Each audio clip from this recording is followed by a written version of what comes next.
Good morning. Today is the 6th of September. This is the British Motor Museum, which is in Gaydon in Warwickshire.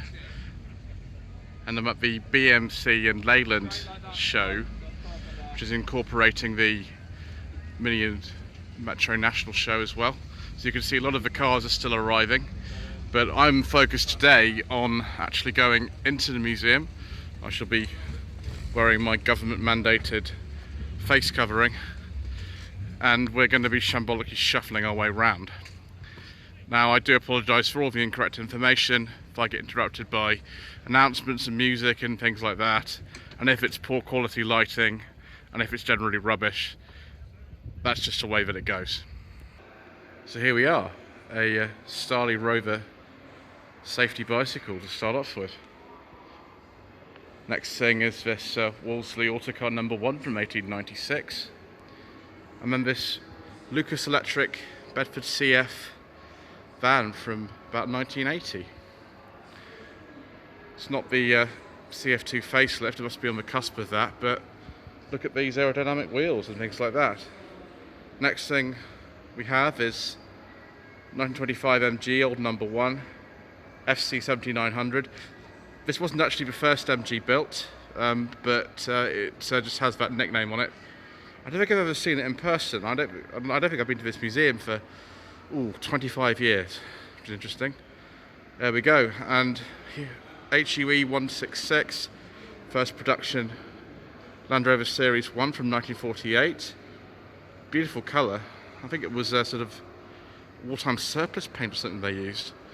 And then again, next to it, first production Morris Mini Minor from 1959, 621 AOK. Just been filming a Mini actually from 1991, and it's interesting to see the kind of differences between that. There you go, those pull door handles, sliding windows and big pockets in there. Fascinating.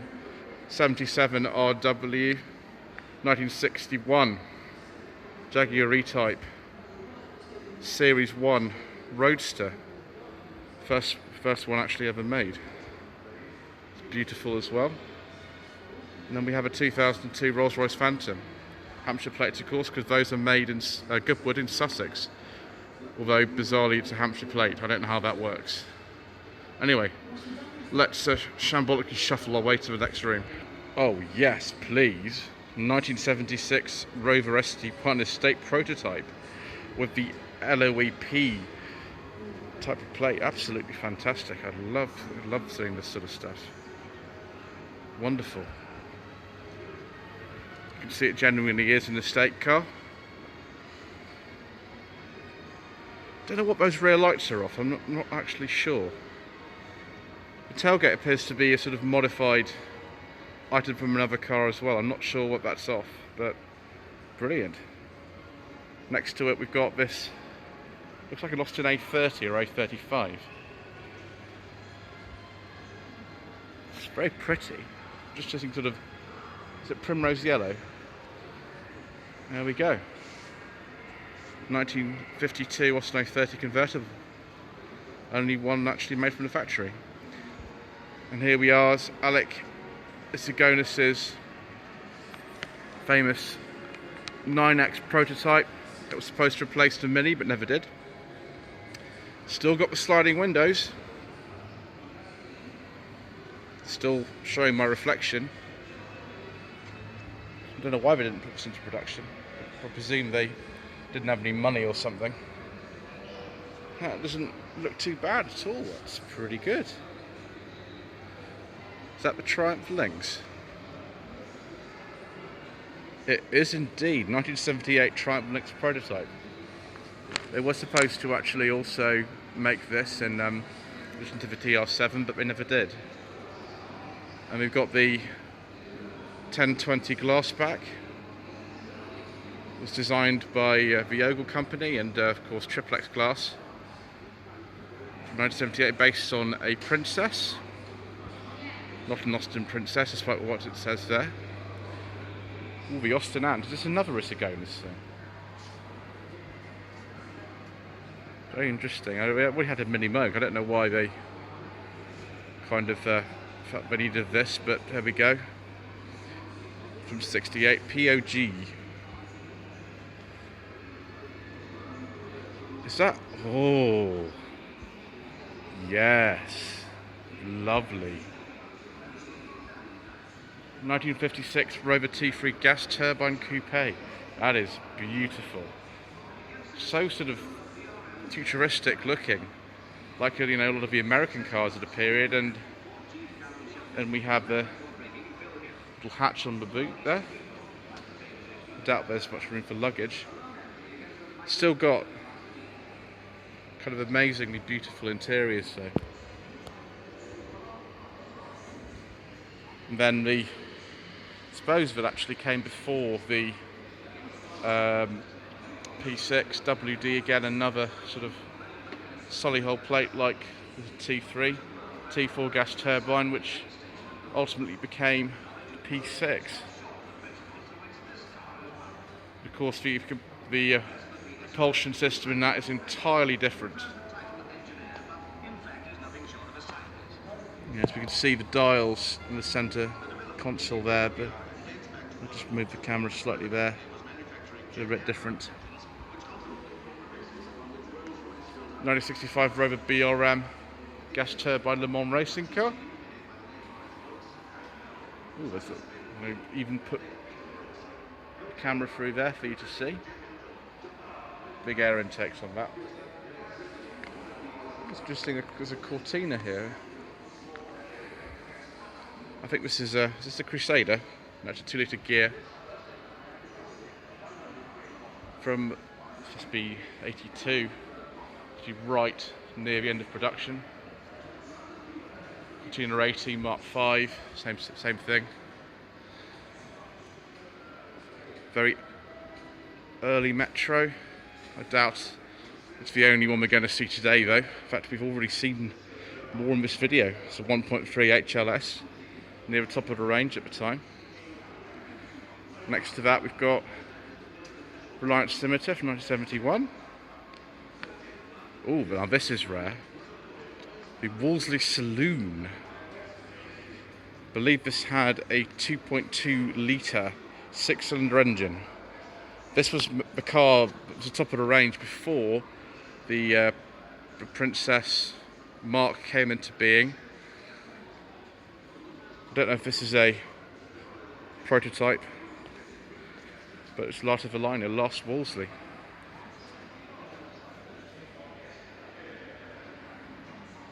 Shame really, isn't it? It even had the little light up badge. Next to it, is this a Reliant Regal Supervan III or something? Yes. Royal Mail one too. From London, judging by that plate. Hillman, no, it's not a Hillman imp, is that a Super Imp? I get confused between all the sort of Super Imps and Singer Chamois and all kinds of things. But yeah, 1969. Yes, Austin 1100 Mark 1 automatic with a 1300cc engine. I wonder what had that.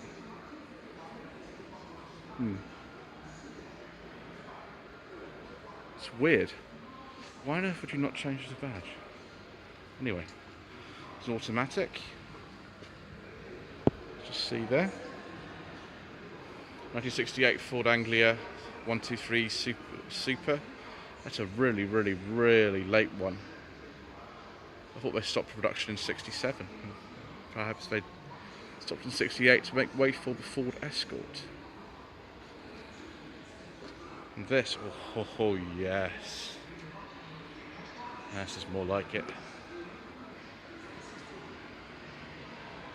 1965 Elvis TE21. Similar car to this used in the Avengers episode Death's Door. I think that's actually a TF. That's beautiful. Very early Vauxhall Viva and HA from 1964.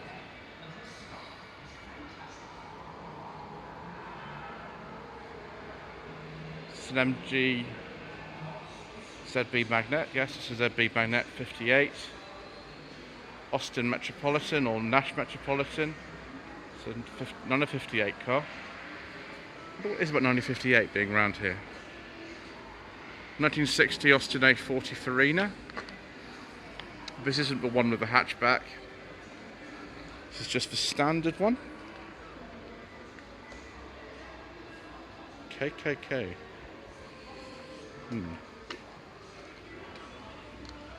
1955 Standard 8. Gosh, look how basic these things are. I don't think you even got an opening boot, did you, in these things? It's a Triumph Mayflower, I believe. Yes, it is. Quite tightly packed in here, actually. What year is this particular one? Triumph World badge on it, 1953. They weren't exactly a success, these cars. They didn't set the world alight, unfortunately. Armstrong Siddeley 346 Sapphire. Very nice. Again, Coventry plate. Shame these didn't really last very long. This is one of the last Armstrong Siddeley's made. They went out production in 1960. Beautiful 50s interior.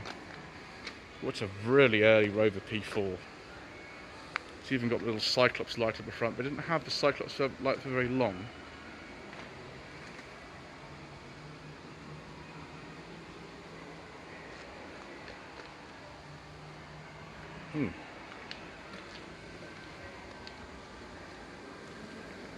Column shift gear change. Kind of very early rear style of these. Oh, this, gosh, I've already seen photographs of this. This is a really, really early Morris Minor. 1948 Minor MM, first of the line NWL 576. I don't know what upholstery that is. Fascinating. Look at. Oh, gosh, the interior is just something else. Come back around the side and put it there so you can see better. Yeah, quite something.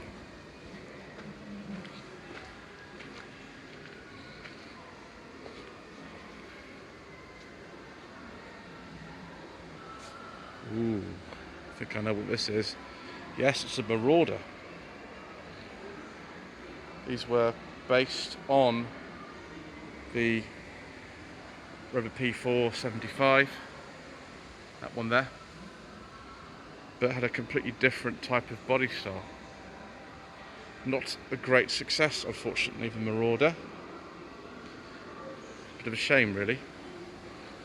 1951. Yeah, it didn't really work out for them. This was a lot more successful. The big Healey. This is a 1966 Austin Healey 3000 Mark III. I once actually helped sell one of these on eBay about 15 years ago. There's a bit of information you didn't really need to know. 1961 TVR Grand Tourer. Lotus 7 S3 Twin Cam. MGTF Midget, the original one. 1953 Lotus Mark 6. Again, I've never actually seen this car in person before. This is the one before the Lotus 7, and you can sort of see they didn't even bother painting it. Just a very basic, simple, light car. Just nothing to it whatsoever. No unnecessary weight. Ooh, very nice. Morgan. I have to actually look at the sign to know how old this is. This is a 39, is it? Looks very, very, very much like, you know, one's from a lot later, it's a 4.4. Similar to the Plus 4, which came a bit later. 1932 J2 Midget. Have we got a stack of sports cars over here? Yes, we have. 1974 Triumph GR6. 1979 MG Midget 1500, last of the line, and a 1980 Triumph Spitfire 1500, again last of the line, from Canley. Another gas turbine engined Rover.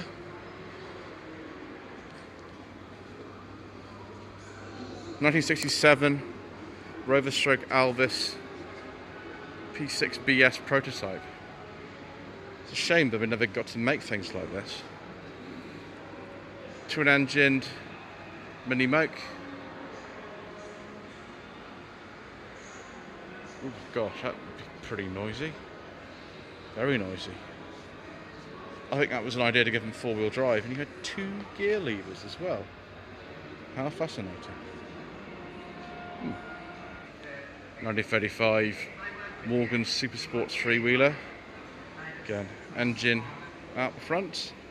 Ooh, Lotus Europa Series 2. So that's quite similar to the one that was used in the Avengers, the last series, by Linda Forson. My gosh, the rear visibility is absolutely appalling. I believe that the one used in the Avengers was this colour. A bit earlier, it was a 68 model actually in the Avengers. That was one of the very, very late Series 1 or very early Series 2. I think it had electric windows in it. But I think this one, it's got the door handles on it, so I think that's probably one of the ways you can tell them apart. Jensen FF Series 2. Lovely. Four-wheel drive Pioneer. I think these had things like ABS in them as well. Interesting colour. A couple of more modern things. What's that at the back?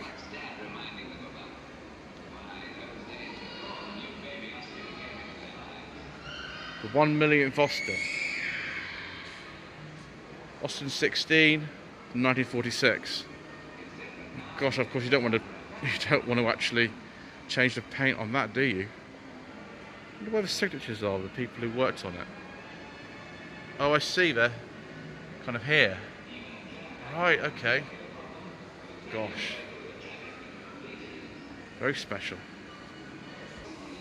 I do like seeing cars from film on television, and this is a 1972 Reliant Regal Supervan III, the second one we've got in the video.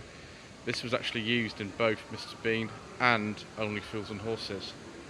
This isn't the original plate on it, but the D plate on here is just a filming plate. Terrible condition, of course, but that's to be expected. Very interesting to see that. Typical police Wolseley 37, Wolseley 1456 Series 2, an MG.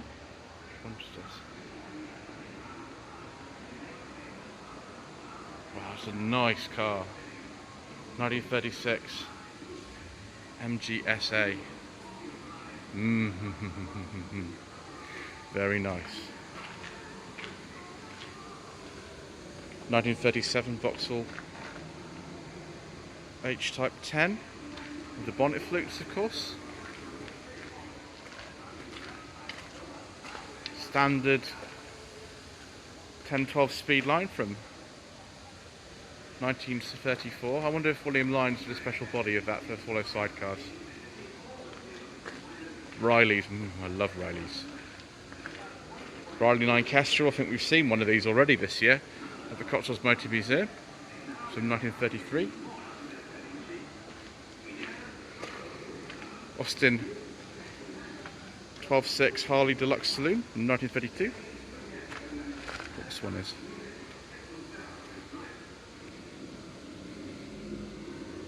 Morris Cowley from 1932. Very, very upright.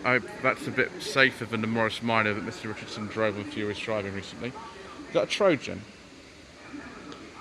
Yes, look at those big solid wheels and solid tyres. Leyland Trojan Tourer. There we go.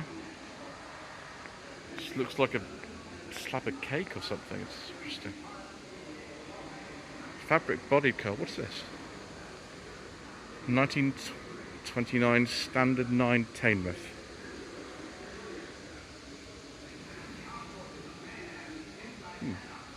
Amazing that survived so long. It's almost 100 years old. Wonderful. Some kind of Austin. Oh, gosh, it's huge. Absolutely enormous. What is this? Vast thing. Is this a bus? I suppose it must be.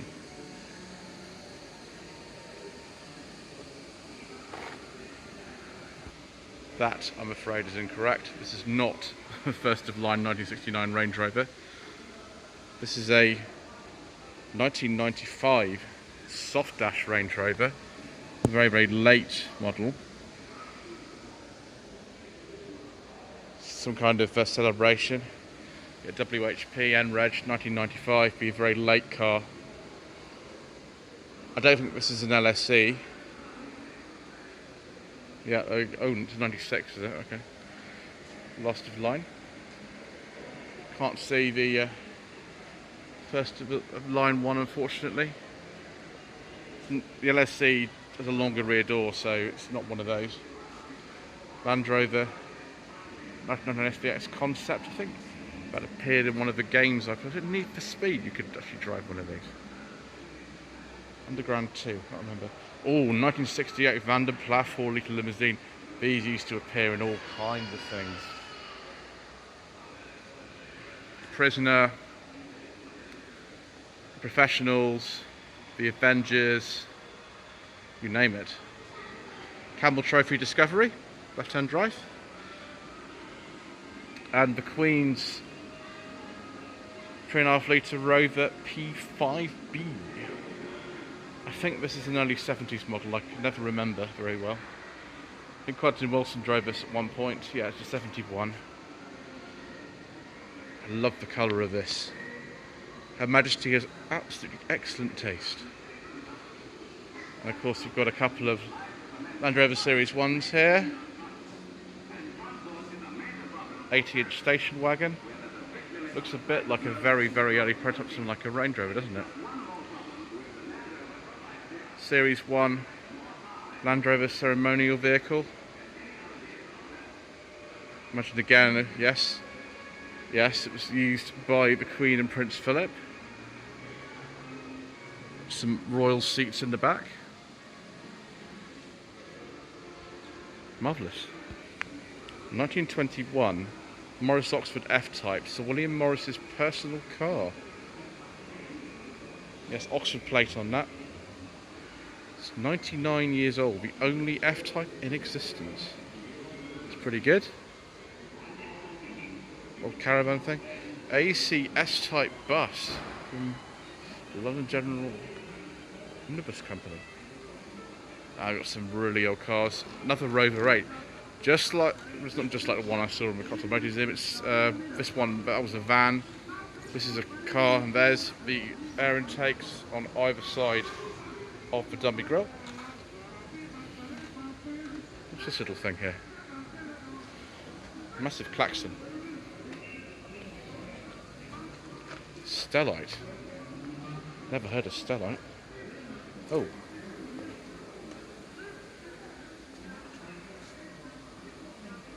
(1919) Wolseley E2A Stellite.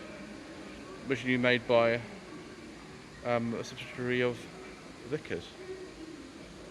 Interesting. Rover Imperial motorcycle, 1911. 1912 full Model T. 1907 Riley. Ooh. Gosh, I can't believe he's 113 years old. And an Albion. It's not quite out of London, the brightness, not far off. 1909 Albion. Massive car, huge thing. Austin 40 horsepower York Laundette. Austin didn't really make small cars for a while after their foundation. This is just a couple of years after the company started, I think. 1901 Wolseley 10 horsepower. It's clearly London to Brighton eligible. 1899 Royal Riley motorised tricycle. And then 1899 Wolseley Voiturette, the first four-wheel Wolseley car. I bet that's just a driving the van. hit the sort of Overland Safari and motorsport section of the museum now. 1922 Austin 20, 1955 Austin 90 Westminster, North Cape to South Cape. It's a very, very, very long way. 1959 Mini Downton, tuned by Downton Engineering. Formula 3 racing car. Skip over these a little bit because I am running out of memory on my phone, so I'm going to have to go quite quickly through here. Some old sort of racing cars. One of them seems to have an MGF door handle on it. It's interesting. Lots of MG. Oh, it looks a little bit like an MGF front end. It's got standard doors and front wings, but other parts are unique and made from carbon fibre. It's the MG EX181 speed record car, MG EX135 speed record car from 1938, and the MG EX179 speed record car from 1954.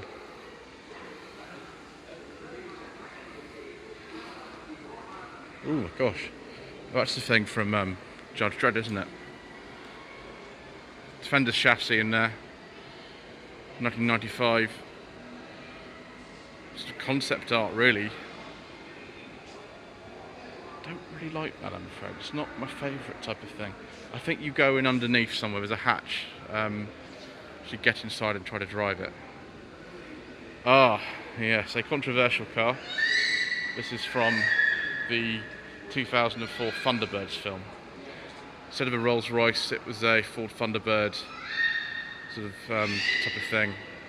It's not exactly my favourite, I'm afraid.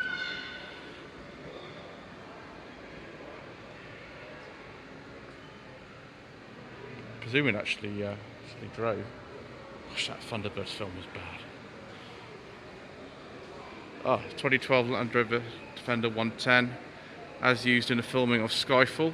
It's still got a few little battle scars on it.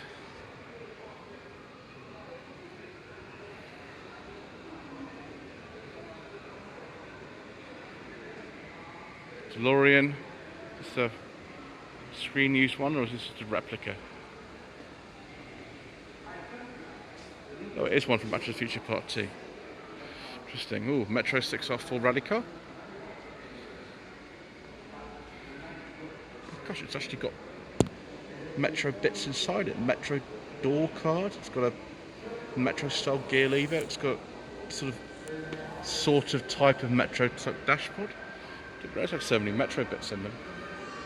And then of course TR7 rally car, TR7 V8, and the first Healey 3000. Lovely. And 33 EJB, Paddy Hopkirk's mini rally car from the 64 Monte Carlo Rally, and from the 65 Monte Carlo Rally 64 as well. I think this is a 64 that he drove. Oh, sorry, it's a 63 that he drove, 33 EJB. Excellent. Next room, lovely Triumph TR3A. Morris Minor fire engine. That's interesting. It's a 53, which is quite old. If we go this way, we see even more stuff. Ah, Morris Minor. Mr. Richardson's favourite car from Furious Driving from 1929. BMW Dixie from 1931. This was the license belt version of the Austin 7 in Germany. Of course, BMW, I think, still own the Austin name, which is interesting. 23 Austin 7 Chamois. Lots of Austin 7s. Austin 7 Avon Sportsman's two-seater from 1929. Austin 7 Ruby from 1938. Again, find the review of that on the Furious Driving channel. And the 1936 Morris 8 Series 1 Saloon.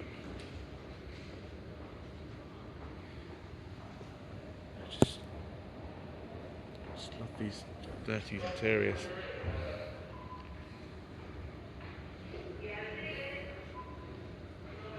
Well, 1925 Austin 7 that drove from Buenos Aires across America in 1959. Fascinating.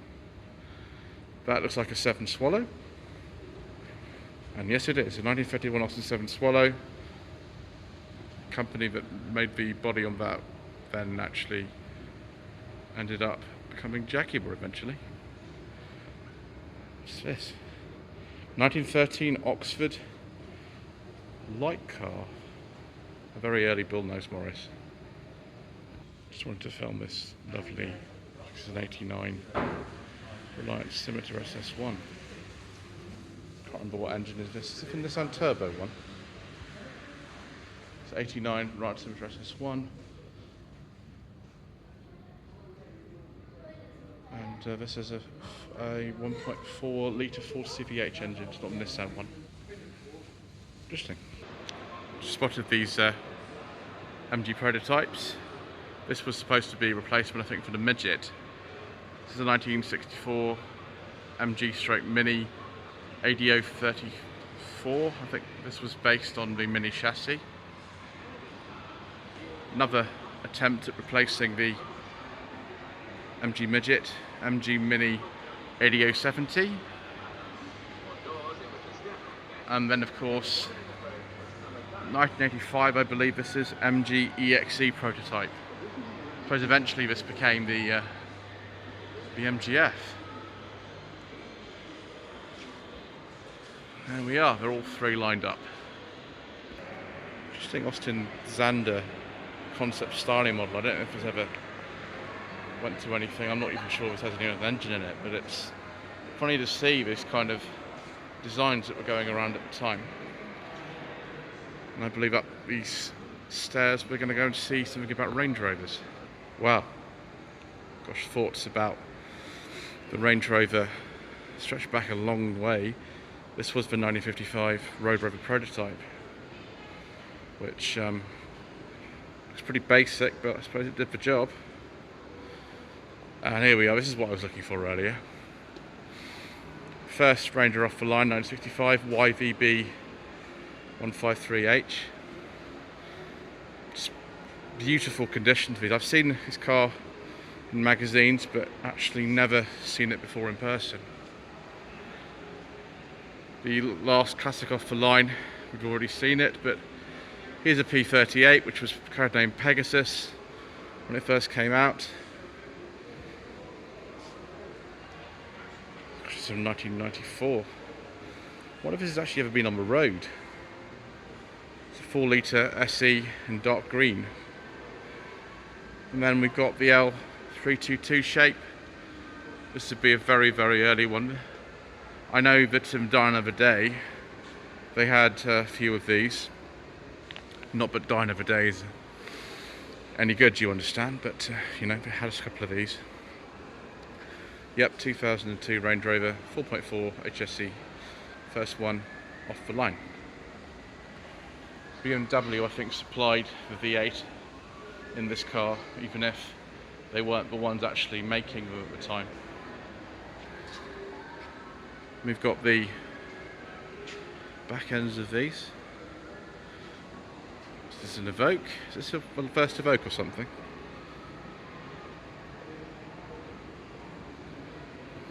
Yep, 2011 Range Rover Evoque SD4 Prestige Coupe, first off the line. There's a couple of other special Range Rovers here.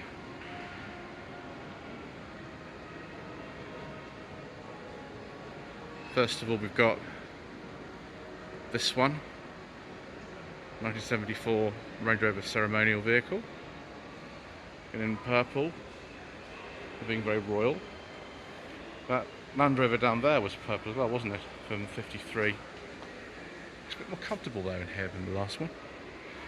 And then it's the Range Stormer concept, I suppose, is sort of a predecessor to the Range Rover Sport.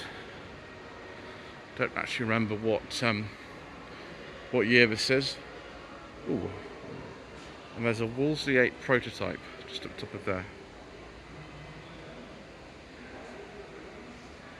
Interesting. Yeah. Is that wooden seating? Can't be very comfortable, surely. Yeah, 2004 Range Stormer.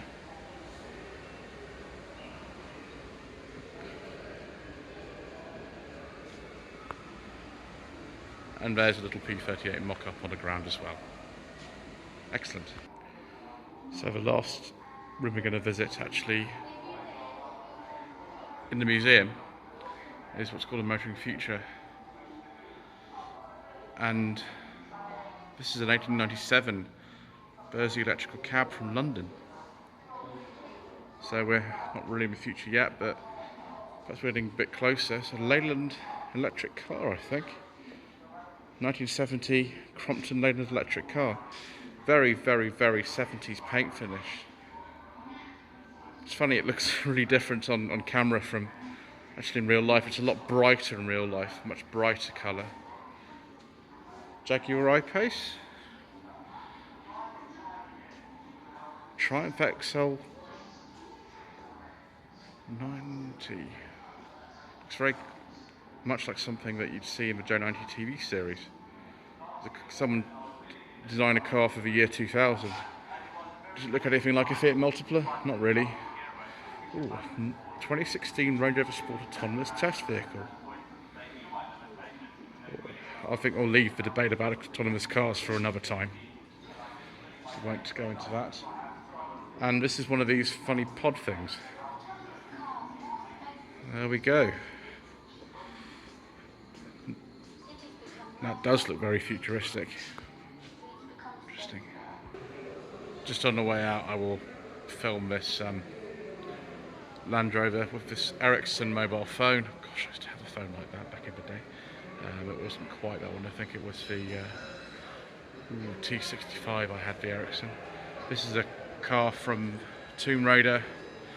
It's an automatic, funnily enough.